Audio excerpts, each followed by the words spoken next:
Alright, how's it going, guys?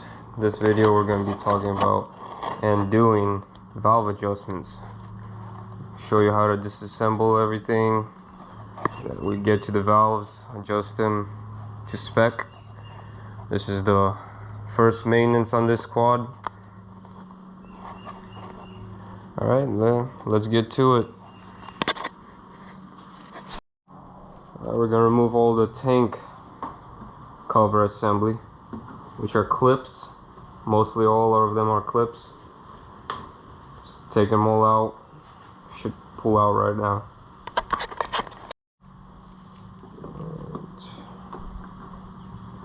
It's easier to use a clip tool. Just pulls out just like that. That's one.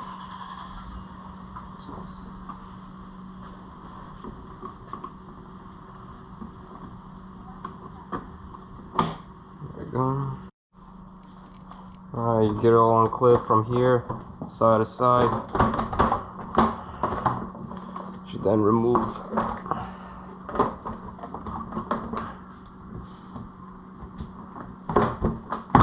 There you go.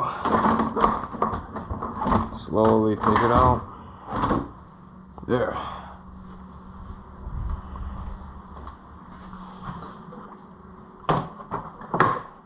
Alright, these are the components that we're going to take out. The ECM, fuel tank, there's the snorkel, there's the exhaust cover. Our main goal is to get top here. That's the valves. And it's not that bad. Show you how to get to it step by step. Alright, disconnect the fuel pump 4P connector. It's right over here.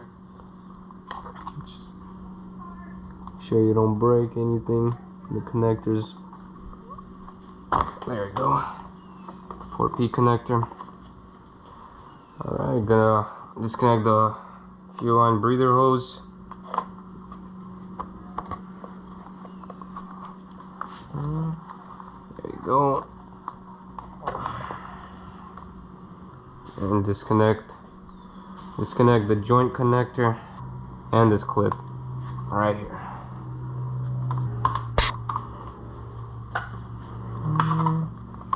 There we go. Which is for the 4P. Use kind of a screwdriver to get this connector out, just like that. And then the ECM, PCM, remove it slowly, nicely. Don't disconnect anything. All you gotta do is just remove it like that. Simple and easy. Put it inside. Careful with it.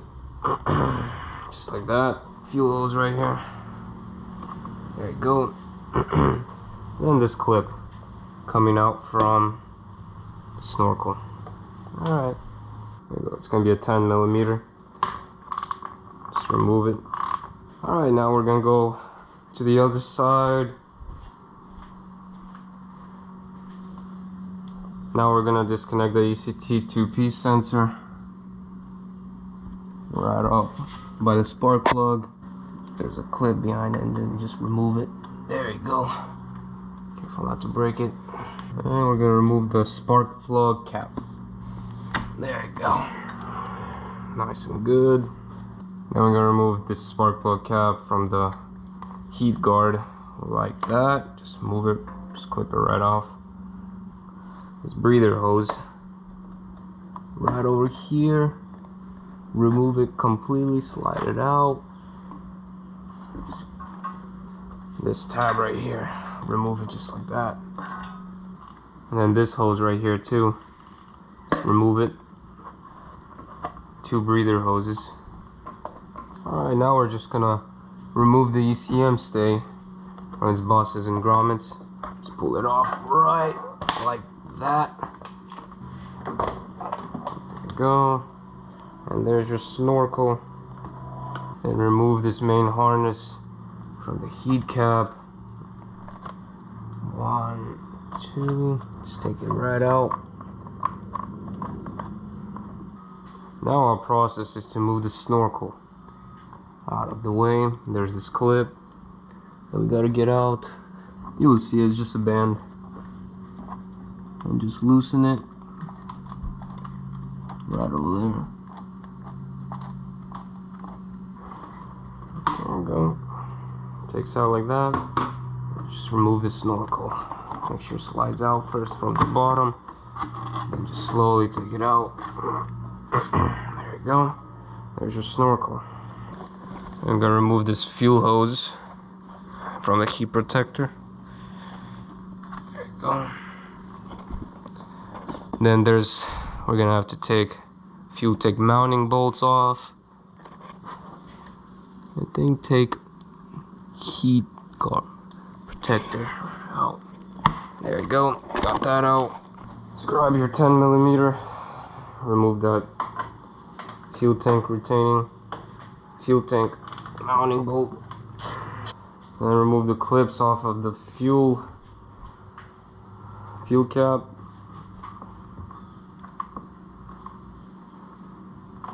There you go. Alright, that was the clip for the fuel cap, and then here's another one on the other side, out of the way.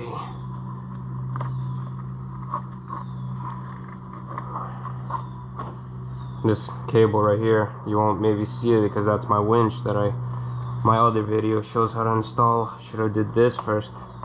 That's okay.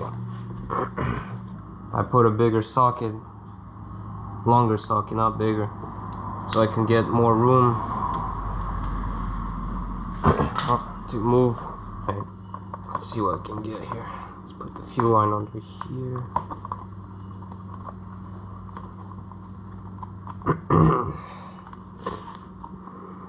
About there. But here's are your two valves. One in here and one in there. Then you'll need a 15/16 socket or wrench. Turn it. Then get the other on loose. I'm gonna take him out from here.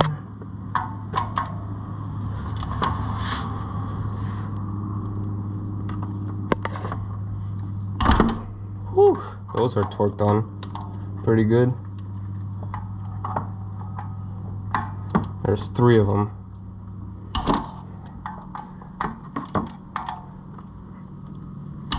Yeah, they're torqued good, guys.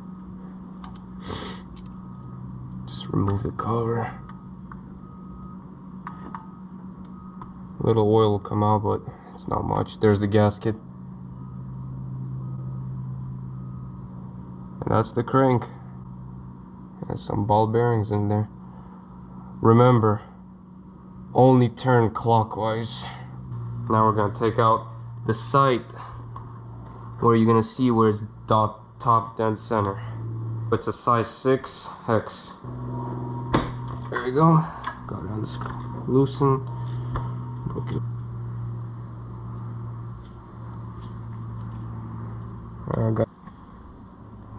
There it is. I have to look into a flashlight. Remember,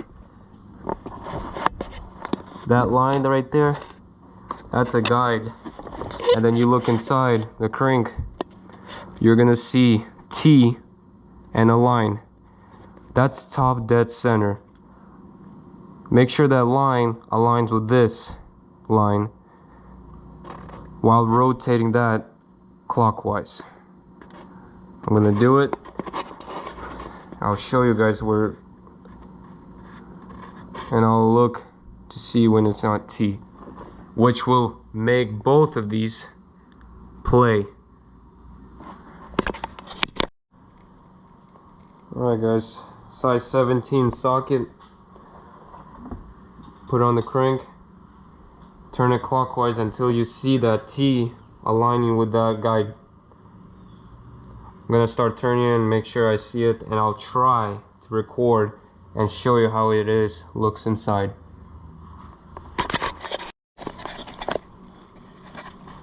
Alright you guys, finally I got it to top dead center. I don't know if you guys will see it because this GoPro's big. Yeah, it's really hard, sorry guys. But when you rotate clockwise the crankshaft, you'll see an F with a line and a T. Remember, not where the T is, but where the line is. Right where that guide. I messed up about 3 times, but you keep on rotating clockwise. You do not go back. You'll mess up the whole system, timing thing. Always turn it clockwise. You mess up, keep going until you get it again. If you mess up again, just keep going until you get it perfectly where that T is in the line. That's the specs. So here's my intake. You slide it right under the rocker arm, and then you slide until if you feel resistance, not too much, but enough that you can move it. Which is mine. Mine looks to be pretty good. Yeah. So what you would do if it wasn't good, it was too much clearance, like you can slide perfectly in and out just like that. How would you do it? With a 10mm, loosen this nut. Then what you do with a flathead screwdriver, place it right on top, and then if it was too much, no resistance at all, tighten the flathead just a little bit while you're moving back and forward. And as soon as you feel good enough resistance but not too tight, that's when you leave it in place, grab a wrench, 10mm wrench, and start tightening it. And when you tighten it, check it again if you did not, because it's really hard. It might be time consuming. This can get, while you're turning the wrench, this can get tight with it. So be careful with that. Just keep doing it until you perfect amount of resistance. Now you can hear that's top dead center. The valves are closed right now. Now we're gonna do the exhaust side. Difficult, not enough clearance.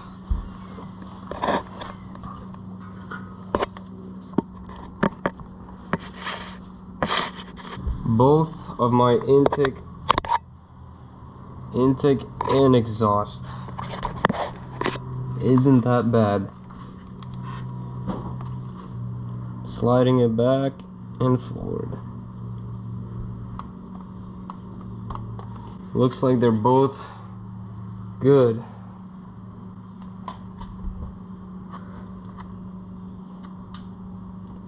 So yeah, make sure it's on top dead center.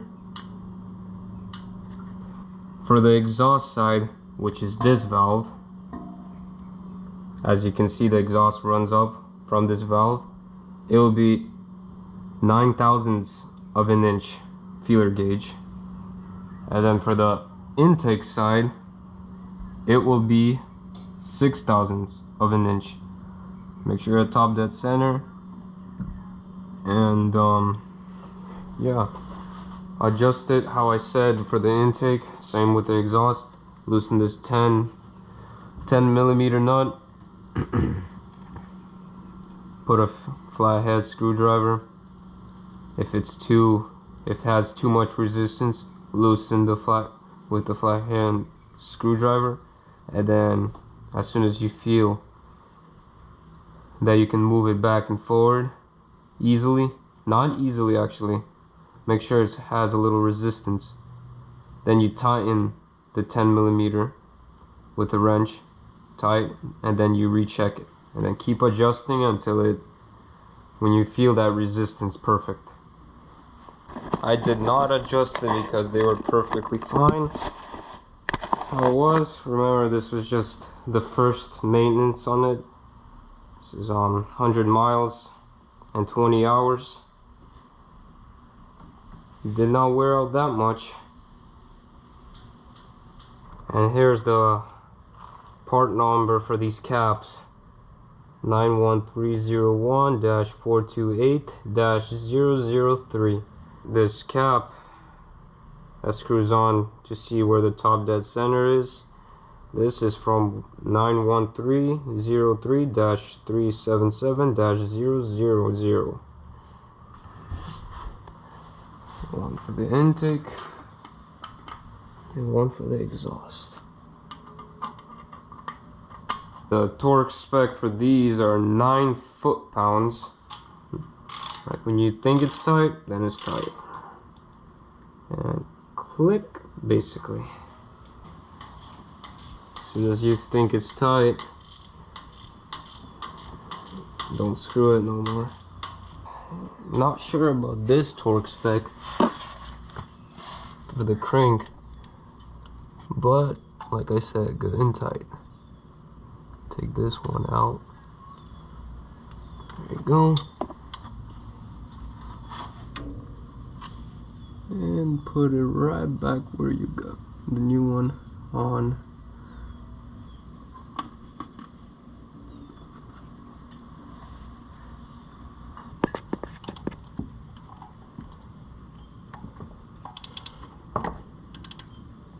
Now it's putting it all back together. What you're going to be doing is working backwards. Alright you guys, I put everything back together how it should. Clipped it back on. Make sure you connected everything properly. In. It's also in. Got it all good and tight.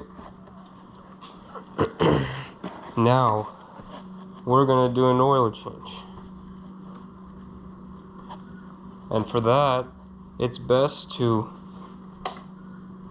start the engine up and let it run for about 3 to 5 minutes. The reason why is because when the engine warms up, after you're about 3 to 5 minutes, turn it back off, wait again 2 to 3 minutes, and then unscrew your drain plug, because then you'll have more fluid coming out than when it's cold. So instead it's going to be like gushing out quicker because heat expands, and that's the best way to do it. So we'll start it up.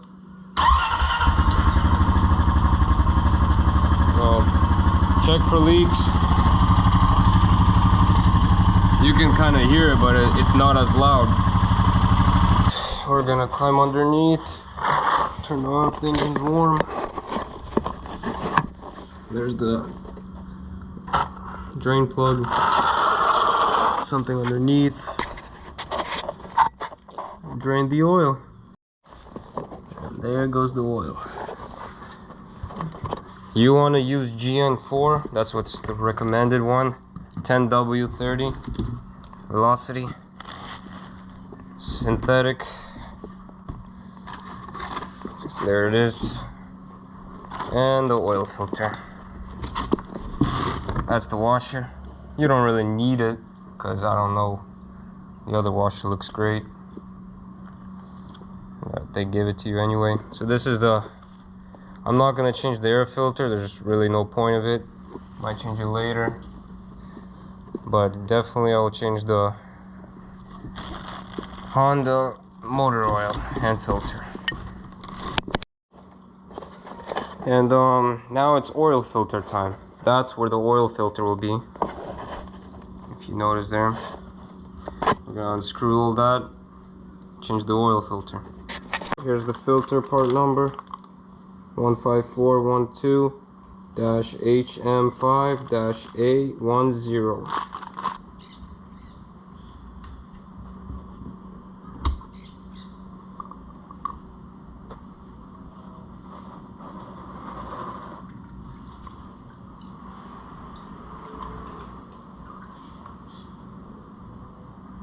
There we go. Where the gasket side, towards filter cover. That's how it should be. Okay, I'll wipe this excessive. All good to go. Get the other one, move it up with the oil. That's how I do it with every oil filter. this one, new one on.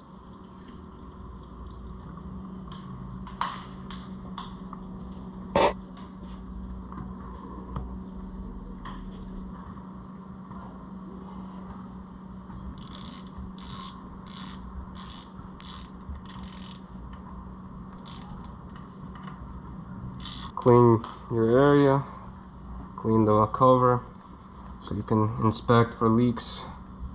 Then close the drain plug back. After you're done draining the oil and you replace with oil filter, 3.8 US quarts goes right through the dipstick. Then start it up, before starting, put your dipstick back in, make sure. There we go, it aligns between, that's the top of that X is max filled. Alright, after we fill the oil up, check the dipstick. And now for maintenance light. That right there, to clear it out, turn the key off, hold this, and turn the key on. See, it's flashing. Now it's off.